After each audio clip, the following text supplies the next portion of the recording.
Oh, hello everyone. I am the Cadet Peronkit Abatayo, and right now I'm gonna share to you what happened on September 12, 1942. So a German U-boat sank a British troop ship, the Laskonia, killing more than 1,400 men.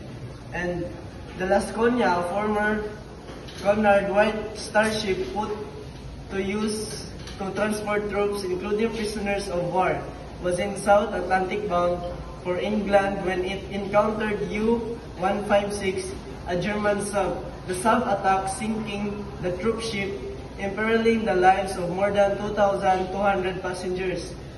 But as Hartenstein, the sub commander, was learned from survivors, he began taking on board.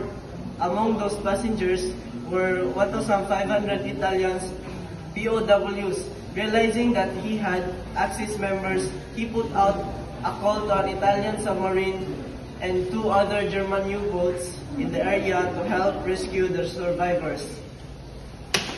Good morning, everyone. My name is Decadet Lance Andrew Gatcharian, and I'm going to be talking about one of the significant events that happened in maritime history, which is the Battle of Alghero, which took place on August 27, 1353.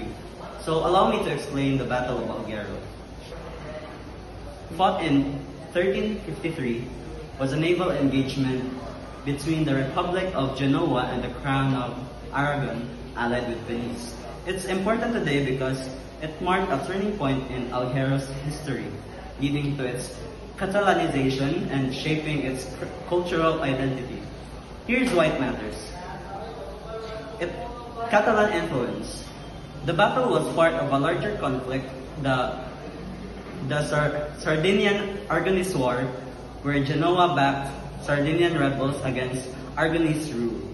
After the battle, King Peter IV of Aragon expelled the existing inhabitants and repopulated Alghero with Catalan settlers. So that's all for today.